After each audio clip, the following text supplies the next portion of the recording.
পুরুষঙ্গ এইটার ওরকম মেশিন নাই, যন্ত্রপাতি নাই, সে বাইরে যেতে হবে, দেশের বাইরে থেকে। পুরুষঙ্গটা কিভাবে কাটছে আমি বুঝতে পারি নাই। সকাল ভোরবেলা। আসসালামু আলাইকুম দর্শক মন্ডলী, আশা করি আপনারা সকলে অনেক ভালো আছেন। জুনিয়র সাকিব এমনকি শিখা দম্পতি, হয়তোবা আপনাদের সকলের মনে আছে স্ত্রী শিখা যে নাকি জুনিয়র সাকিব সে স্বামীর বিশেষ অঙ্গ কেটে ফেলেছিল। সেখানে যেভাবে সেই বিষয় নিয়ে মামলা, এমনকি সেই জুনিয়র সাকিব সম্পর্কে যেভাবে সামাজিক যোগাযোগ মাধ্যমে তথ্য উঠে আসে, সেখানে জুনিয়র সাকিবের এখন কি অবস্থা, আপনাদের সামনে সেই সম্পর্কে জুনিয়র সাকিবের একটি বক্তব্য তুলে ধরবো। অবশ্যই ভিডিওটি দেখতে থাকুন। যারা বিশেষ করে জুনিয়র সাকিব এমনকি শিখা দম্পতি সম্পর্কে জানতে আগ্রহী, ভিডিওটি তাদের জন্য। চলুন প্রথম সেই কথা শুনে আসি, তারপর সেই সম্পর্কে তথ্য নেব। আসলে বাংলাদেশে এই যে প্যানিস পুরুষঙ্গ এইটার ওরকম মেশিন নাই, যন্ত্রপাতি নাই, যার কারণে এইভাবে আমি চিকিৎসা পাচ্ছি না। আমার দেশের বাইরে যেতে হবে, দেশের বাইরে থেকে চেন্নাই থেকে আমাকে, ইন্ডিয়া থেকে ডক্টররা নক দিয়েছেন, বলেছেন যে আমাদের এখানে উন্নত চিকিৎসা আছে, আপনি ইমার্জেন্সি কাইন্ডলি চলে আসেন আমাদের এখানে। ওইখানে গেলে আমার ট্রিটমেন্টটা পরিপূর্ণতা পাবে, স্বাভাবিক জীবনে ফিরে আসতে পারবো আমি আবার বাংলাদেশে। আমাকে ঠান্ডা কোক জাতীয় 75 টাকা দামের যে একটা তিতা টাইপের একটা ভিয়ার টাইপের যে একটা জিনিস আছে, 75 টাকা করে যে কোনো বেকারিতে বিক্রি করে, দোকানে মুদি দোকানে বিক্রি করে, ওইটা একটু তিতা টাইপের। আমি বুঝতে পারি না, ওইটার সাথে অনেক ঘুমের ট্যাবলেট মিক্স করে দিয়েছিল, আমি যেন অচেতন থাকি, যার কারণে আমার পুরুষঙ্গটা কিভাবে কাটছে আমি বুঝতে পারি নাই। সকাল ভোরবেলা আমি আতখা যখন ঘুম ভাঙে, আমার ঘুম ভাঙার পরে আমি দেখি ব্লিডিং হয়ে আমার বিছানা ভরে গেছে। ব্লিডিং হয়ে যখন বিছানা ভরে যায়, আমার কোনো ডাইনে বামে কোনো হুঁশজ্ঞান ছিল না। আমি আমার ফোনটাও নিতে পারি নাই, আমি টি শার্টও পরতে পারি নাই। আমি যে লুঙ্গিটা ছিল রক্তমাখা, সেই লুঙ্গিটা নিয়ে আমি বের হওয়ার চেষ্টা করি, দেখি গেট তালা মারা বাইরে থেকে। ওর বাড়িটা হচ্ছে নতুন বাড়ি, এক ব্যালকনির হচ্ছে গ্রিল লাগানো, লোহার যে গ্রিল থাকে ব্যালকনিতে, আরেক পাশে হচ্ছে গ্রিল নাই। তখন আমার মাথায় সেন্স আসে যে ওইখানে গ্রিল নাই, ওইখান দিয়ে আমি লাফ দিয়ে নেমে গ্রামবাসীর সামনে আমি মানে হয়ে পড়ে যাই, মানে শক্তি ছিল না, পড়ে যাই। পড়ে যাওয়ার পর গ্রামবাসীরা ধরে আমাকে হচ্ছে থানাতে নিয়ে যায়, ইজি বাইকে করে থানাতে নিয়ে যাওয়ার পর আমাকে থানা পুলিশ যথেষ্টভাবে কেয়ারফুলভাবে আমাকে ওই পার্শ্ববর্তী যে নারায়ণগঞ্জে বন্দর নবীগঞ্জ হসপিটালে নিয়ে আমার ব্লিডিংটা অফ করে, একটু ব্যান্ডেজ করে দেয় কোনো রকম। সেই ব্যান্ডেজটা নিয়ে আমি ব্যান্ডেজ নিচ্ছিলাম, এর মধ্যে হচ্ছে থানার পুলিশ আমার যে গোপন অঙ্গের যে আলাদা আরেকটা সাইড অংশটা, ওই অংশটা ওর হাতে ছিল, আপনারা দেখেছেন। ওই অংশটা হচ্ছে উনি উদ্ধার করে, পুলিশ উদ্ধার করে আমাকে সরাসরি ঢাকা মেডিকেল হসপিটালে নিয়ে আসে। ঢাকা মেডিকেল হসপিটালে নিয়ে আসার পরে 1 মাস আমি চিকিৎসাধীনে ছিলাম এখানে। তারপর দেশে খারাপ অবস্থা, খারাপ পরিস্থিতিতে ছাত্র আন্দোলন হয়েছে, অনেক ছাত্রীরা হচ্ছে জীবন দিয়েছেন, যার কারণে হচ্ছে সোশ্যাল মিডিয়া অফ হয়ে যাওয়ার কারণে আমি দেশের বাইরে যেতে পারিনি চিকিৎসার জন্য। এখন আমি একটু মোটামুটি সুস্থ হয়েছি, কিন্তু আমার ক্ষত স্থানটা সুস্থ না, ক্ষত স্থানটা এখনও মানে খুব খারাপ অবস্থায় আছে, যেটা মুখে বলে বোঝানো যাবে না। আমি দেশের বাইরে থেকে আমাকে ডক্টররা নক দিয়েছেন, বলেছেন যে ওইখানে উন্নত চিকিৎসা হবে ভাই, আপনি স্বাভাবিক জীবন ফিরে পেতে চাইলে আমাদের কাছে চলে আসেন, আমরা আব্রামভাবে চেষ্টা করব ডিজিটাল মেশিংয়ের মাধ্যমে আপনার এটা কাজ করে দেওয়ার জন্য।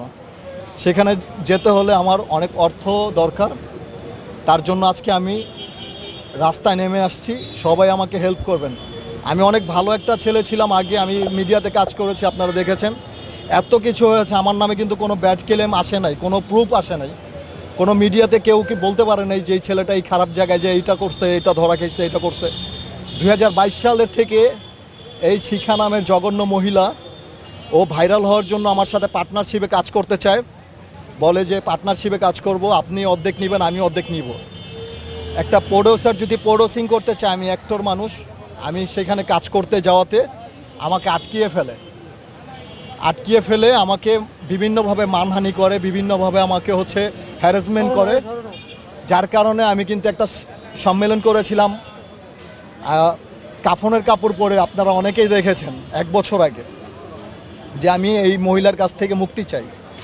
যখন উনি আমাকে মুক্তি দেয় না, বিভিন্নভাবে মামলা করে, হ্যারাসমেন্ট করে উনি বাধ্য করে যে ওনার হাজব্যান্ড কিন্তু রানিং আছে, আপনারা দেখেছেন। মেয়ের বাবা আছে, ছেলের বাবা আছে, ওনার কিন্তু ভবিষ্যৎ আছে, কারণ মেয়ে ছেলে হয়েছে, বয়স অর্ধেক পার হয়ে গেছে। আমার কিন্তু কোনো ছেলে মেয়ে নাই, আমার কিন্তু আমার ভবিষ্যৎ এখনও পড়ে আছে। যার কারণে আমি ওনার কাছে থাকতে চাই না, আমি আমার স্বাভাবিক লাইফে ফিরে আসতে চাইছি। আমি স্বাভাবিকভাবে আমার মা বাবাকে নিয়ে আমি বাঁচতে চাইছি। আমার বাবা অসুস্থ, আমার টাকায়, আমার রোজগার করা টাকায় আমার চ্যানেল থেকে যা আর্নিং হয় সেই টাকা হচ্ছে আমার মা বাবার, আমার ছোট ভাইদের পড়াশোনার খরচ চলতো।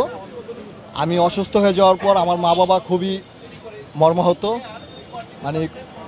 ক্ষতিগ্রস্ত হয়েছে আর্থিকভাবে, যার কারণে আমি চিকিৎসা করতে পারতেছি না। এখন আমার দেশের বাইরে যেতে হবে। আমি সকলের কাছে বলছি, আমাকে যেভাবে পারেন একটু সহযোগিতা করবেন। কাছের ছোট ভাই হিসাবে বা ছেলে সন্তান হিসাবে আমার পাশে একটু দাঁড়াবেন। আমি খুবই অসুস্থ অবস্থায় আছি, ওইভাবে কথা বলতে পারতেছি না। তারপরও আমি অচেতন অবস্থায় ছিলাম। মেডিকেলে আপনারা গিয়েছেন, অনেক সাংবাদিক কর্মী ভাই বেড়াদার যারা আছেন, ভাই আমি কথা বলতে পারিনি, তখন আমি আইসিইউতে ছিলাম। এখন আমি 1 মাস পর যখন সুস্থ হই, আমি আমার পেজে ভিডিও দেওয়াতে আপনারা অনেকে আমাকে নক দিয়েছেন যে ভাই আপনার পাশে আমরা আছি। যার কারণে আজকে আমার জাতীয় প্রেস ক্লাবে আসা, যেখানে আসলে অনেক মানুষের অনেক সমস্যা সমাধান হয়। আমার সমস্যা সমাধানের জন্য এখানে আসছি। আর আরেকটা কথা বলতে চাই, যে আমার এত বড় ক্ষতিটা করছে, আমি একটা যুবক ছেলে হিসেবে বলছি, এই মহিলা অনেক কর্মকাণ্ড আছে।